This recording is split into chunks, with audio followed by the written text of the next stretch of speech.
Perkenalkan, nama saya Immanuel Lantrak. Video kali ini untuk memenuhi tugas hukum laut internasional.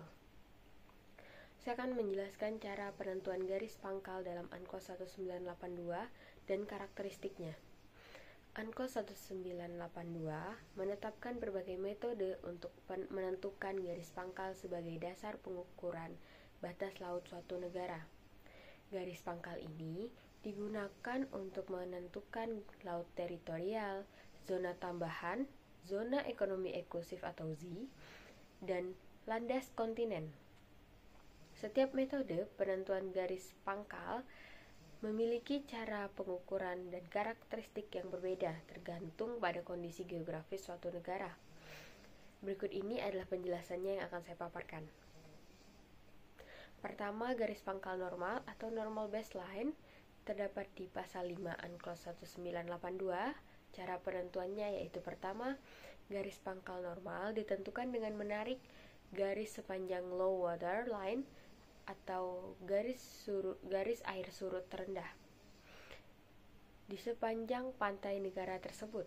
Yang kedua, cara penentuannya yaitu menggunakan sumber referensi utama, yakni peta skala besar yang diakui secara resmi oleh negara pantai. Yang selanjutnya itu metode yang digunakan untuk penentuan garis ini biasanya berupa survei hidrografi, pencitraan satelit, atau teknologi pemetaan lainnya. Karakteristiknya yaitu pertama ada mengikuti kontur alami garis pantai tanpa membuat garis lurus atau menghubungkan titik tertentu. Kedua, cocok untuk negara dengan garis pantai sederhana dan lurus, tidak mengakomodasi pulau-pulau kecil yang jauh dari pantai.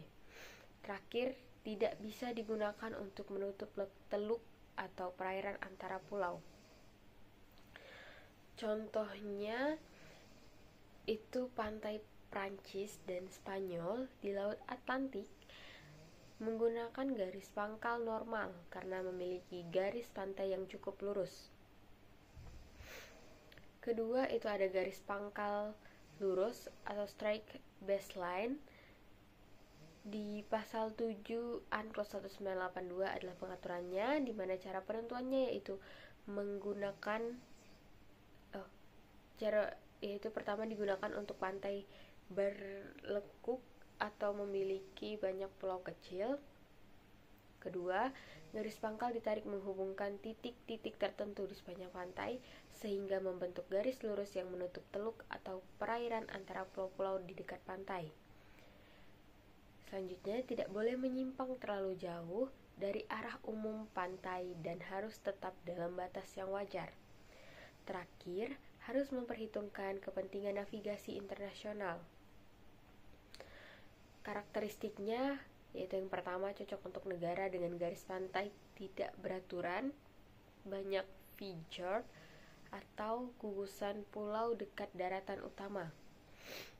Kedua, karakteristiknya itu memungkinkan negara untuk menutup teluk atau perairan antara gugusan pulau kecil dekat pantai. Ketiga, karakteristiknya tidak boleh digunakan untuk menarik batas secara sewenang-wenang atau menguasai laut lepas. Di sini contohnya ada Norwegia menggunakan garis pangkal lurus untuk menutup fjord dan kepulauan di dekat daratannya. Contoh yang kedua, Vietnam menggunakan garis pangkal lurus untuk menghubungkan gugusan pulau di dekat pesisirnya. Yang ketiga, garis pangkal kepulauan atau archipelagic baseline. Pengaturannya ada di pasal 47 UNCLOS 1982. Cara penentuannya pertama digunakan oleh negara kepulauan, yaitu negara yang seluruh wilayahnya terdiri dari gugusan pulau. Kedua, garis pangkal kepulauan ditentukan dengan menghubungkan titik-titik terluar dari pulau-pulau terluar negara tersebut dengan garis lurus. Karakteristiknya itu pertama, jarak antara harus memenuhi beberapa ketentuan, yaitu pertama, jarak antara titik-titik garis pangkal tidak boleh lebih dari 100 mil laut, tetapi hingga 3% dari garis boleh mencapai 125 mil laut.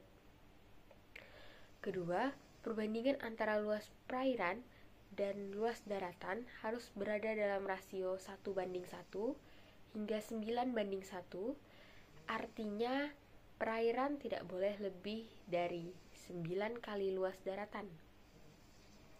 Yang ketiga, tidak boleh memotong laut teritorial negara lain. Yang keempat, harus menghormati hak navigasi kapal asing di perairan kepulauan. Karakteristik dari garis pangkal kepulauan yaitu pertama, hanya dapat digunakan oleh negara kepulauan itu sendiri. Jadi negara lain selain negara kepulauan itu tidak bisa menggunakan. Yang kedua, karakteristiknya memungkinkan negara untuk mengklaim perairan kepulauan sebagai bagian dari wilayahnya. Yang ketiga, karakteristiknya tetap memberikan hak lintas damai dan lintas alur laut kepulauan kepada kapal asing. Di sini contohnya ada Indonesia, karena Indonesia itu adalah negara kepulauan ya. Indonesia menggunakan garis pangkal kepulauan untuk menetapkan batas perairannya. Filipina, contoh yang kedua itu ada Filipina, di mana Filipina juga menggunakan metode ini untuk menentukan batas perairan nasionalnya. Selanjutnya yang keempat ada garis pangkal di teluk sejarah atau historic by baseline. Pengaturannya ada di pasal 10 ANKOS 1982. Cara penentuannya pertama digunakan pada teluk yang secara historis telah dianggap sebagai bagian dari wilayah nasional suatu negara. Kedua, harus memenuhi dua kriteria utama. Kriteria pertama yaitu negara tersebut harus memiliki bukti sejarah bahwa teluk tersebut selalu dianggap sebagai bagian dari perairan nasionalnya. Kriteria yang kedua yaitu negara lain harus mengakui klaim tersebut atau tidak menolaknya dalam jangka waktu lama. Jika teluknya lebih besar dari 24 mil laut, negara bisa menarik garis lurus atau menutup mulut teluk dan mengklaimnya sebagai perairan internal. Karakteristiknya di sini yang pertama hanya berlaku jika teluk memiliki nilai historis yang diakui secara internasional. Kedua, tidak semua negara dapat menggunakan metode ini karena harus ada pengakuan dari negara lain. Contohnya, Teluk Hudson yang berada di Kanada diklaim sebagai perairan internal oleh Kanada. Contoh kedua itu ada Teluk Chesapeake yang berada di US diklaim oleh Amerika Serikat berdasarkan alasan historis.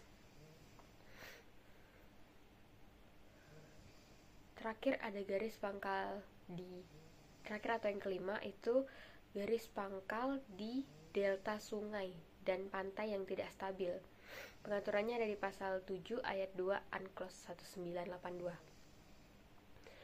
Di mana cara penentuannya yaitu pertama digunakan untuk pantai yang berubah-ubah akibat sedimentasi erosi atau fenomena alam lainnya.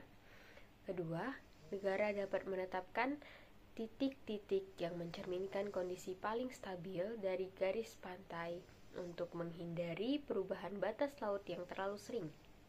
Ketiga, jika terjadi perubahan permanen, maka negara dapat memperbaharui peta resminya untuk mencerminkan kondisi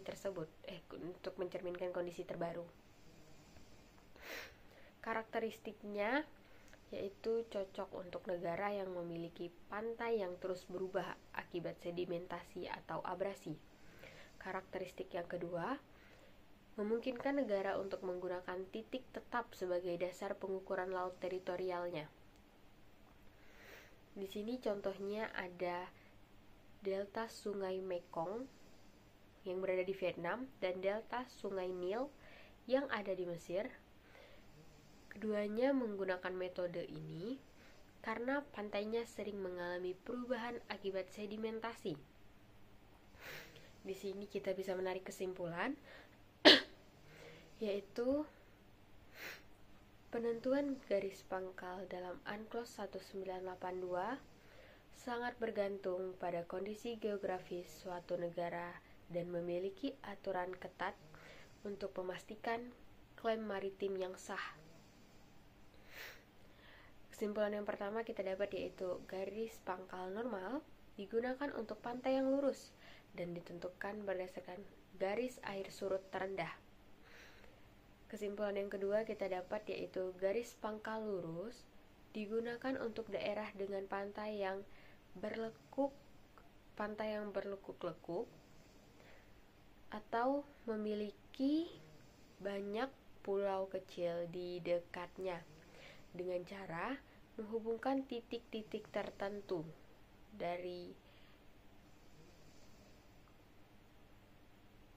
pantai-pantai tersebut. Yang ketiga, garis pangkal kepulauan diterapkan oleh negara kepulauan seperti Indonesia. Kita tahu sendiri bahwa Indonesia itu merupakan sebuah negara kepulauan seperti yang saya bahas tadi, makanya Indonesia bisa menggunakan garis pangkal kepulauan dan bisa diterapkan di negara ini. Garis pangkal kepulauan diterapkan oleh negara kepulauan seperti di Indonesia dengan menghubungkan titik-titik terluar dari gugusan pulau mereka. Garis selanjutnya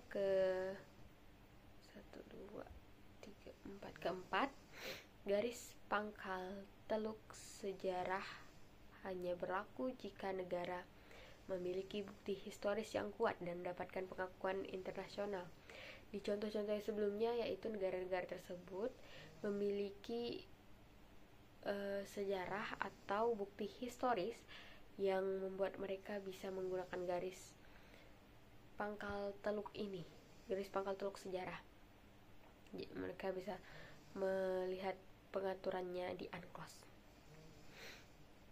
Yang terakhir ada garis pangkal di delta sungai atau pantai yang tidak stabil, digunakan untuk daerah yang mengalami perubahan alami akibat sedimentasi atau abrasi. Dengan metode ini, UNCLOS 1982 memberikan dasar hukum yang jelas bagi negara-negara pantai dalam menetapkan batas maritimnya sekaligus memastikan keseimbangan antara hak kedaulatan negara dan kepentingan navigasi internasional.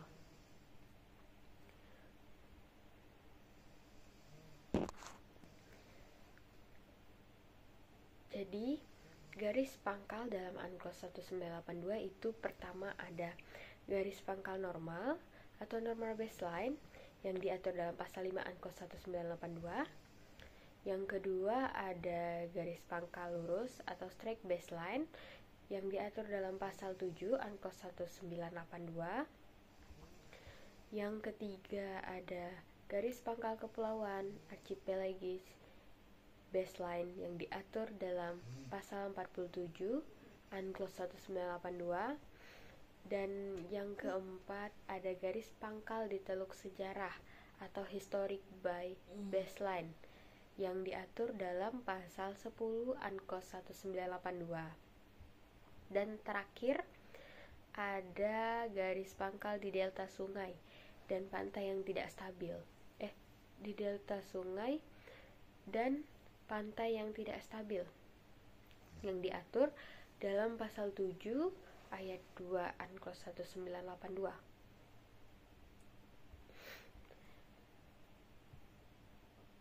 Itu semua diatur dalam UNCLOS 1982. Dapat kita baca di UNCLOS 1982 tentang pengaturan dan karakteristiknya. Apabila penjelasan saya kurang lengkap ya teman-teman.